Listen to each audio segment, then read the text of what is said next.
dia, boa tarde, boa noite, meus queridos irmãos e irmãs. Que a doce e amiga Pai nosso Senhor Jesus Cristo nos envolva nesse momento. Estamos iniciando aqui mais um Evangelho no Lar. Vocês podem estar até sendo estranho o local, né? Na época eu estou fazendo aqui no quarto da minha mãe, que ela está um pouco enferma, ela tem 90 anos.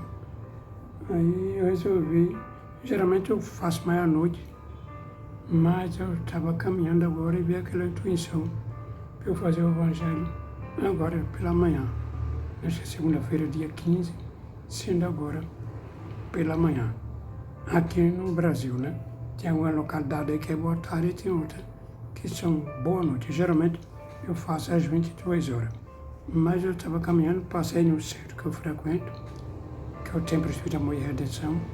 Fui lá, aguei as plantas, fiz uma oração lá e vi aquele negócio na minha mente. Faça o seu Evangelho agora, pela manhã, no quarto da sua mãe. Foi uma orientação que eu recebi assim que eu acabei minha prece lá. Eu não entrei dentro do centro, eu entrei na área mesmo, onde ficam as plantas, aguei as plantas lá, me sentei e pedi a Deus que me ajudasse nesse processo, nesse problema que eu estou enfrentando agora. E ela está ali, eu não vou querer mostrar ela, né? Ela está aqui do meu lado, na cama ali, deitadinha. Está dando um trabalho muito grande até para tomar o remédio, eu tenho que usar a seringa, dissolver.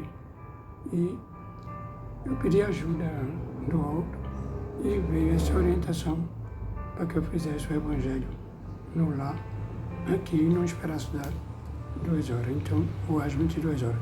Então, que Deus nos abençoe e vou começar agora. Nos mesmos pratos, no livro Vinha e Dilui. Toda ocorrência na missão de Jesus reveste de profunda expressão simbólica. Dificilmente ataque de estranho poderia provocar o calvário doloroso. Os juízes do Sinédrio, pessoalmente, não se achava habilitado a movimentar o sinistro assunto. Nem os acusadores gratuitos do Mestre poderiam, por si mesmos, efetuar o processo infame. Reclamava-se alguém que fraquejava e traísse a si mesmo. A ingratidão não se planta de campo.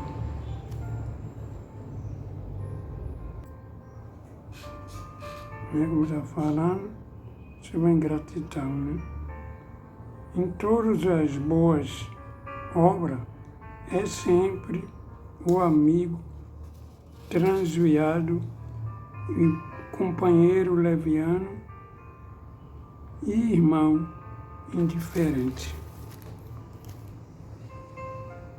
Não obstante o respeito que se devemos ajuda, redimindo convém recordar a lição sem favor do serviço de vigilância, não somente para os discípulos em aprendizado, a fim de que não fracasse, como também para os discípulos em testemunho, para que exemplifique com o Senhor, compreendendo, agindo, padecendo. Nas linhas do trabalho cristão, não são mais demais aguardar grandes lutas, grandes provas, considerando-se, porém, que em maioria angústia não poderão, de ciclo adverso, mas juntamente da esfera mais íntima, quando a inquietação e a revolta, a leviandade, a imprevidência penetra o coração daquele que mais amamos. De modo geral, calúnia é um erro. A defecção é o fel, não parte dos nossos opositores declarados, mas sim daquele que se alimenta conosco, nos mesmos pratos da vida. Conserva-se cada um discípulo plenamente informado com respeito semelhante, verdade, a fim de sabermos imitar o Senhor nos grandes dias. Interessante, né? Que às vezes o maior inimigo está bem perto de nós. E ele fala que também nas dificuldades que nós atravessamos, nas grandes lutas que temos que passar. Vou abrir aqui o Evangelho a esmo e vou ver aqui o que vai cair. Que diz o seguinte, é o capítulo 15, necessidade da caridade, segundo o Espiritismo. Fora da caridade não há salvação. Item 6. Necessidade da caridade, segundo Paulo.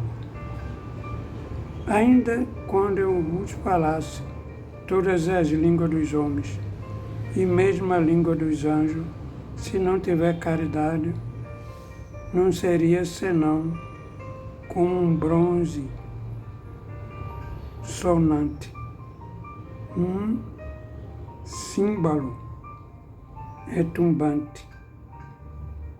Quando eu tivesse o dom da profecia, penetrasse todos os mistérios, tivesse a perfeita ciência de todas as coisas, quando tivesse ainda toda a fé possível, até transportar as montanhas.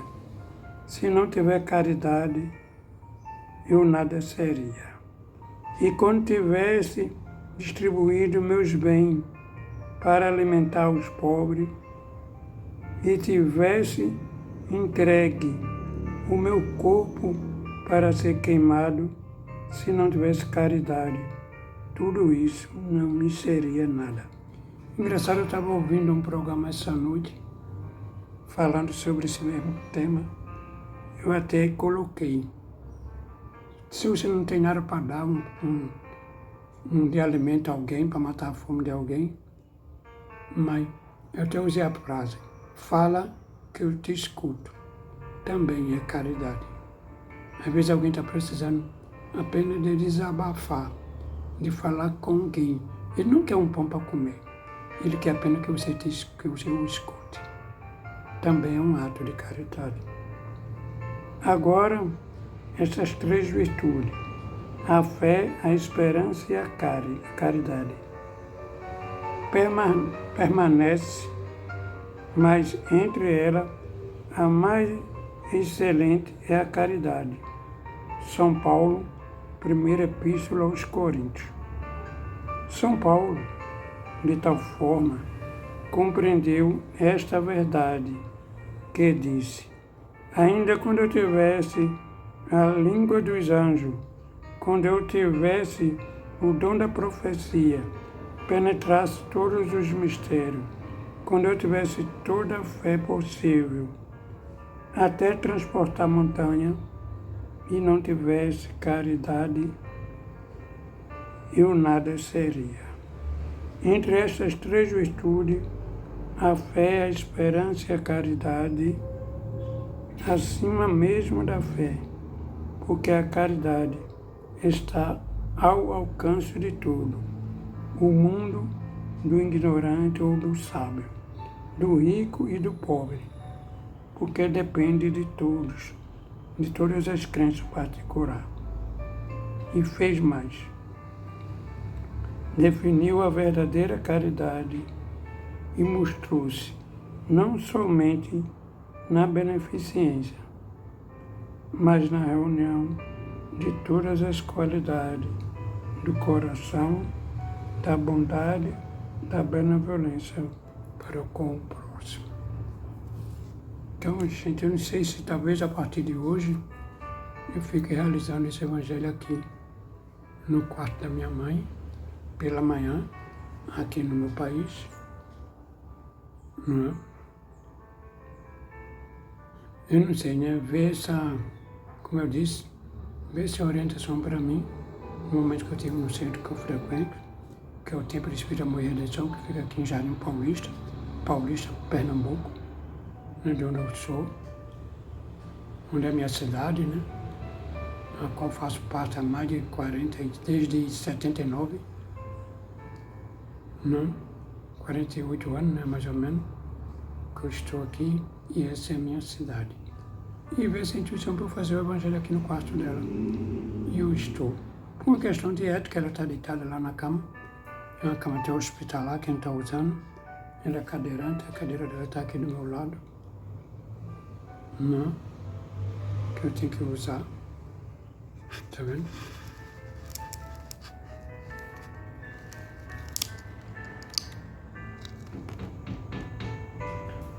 Aqui é.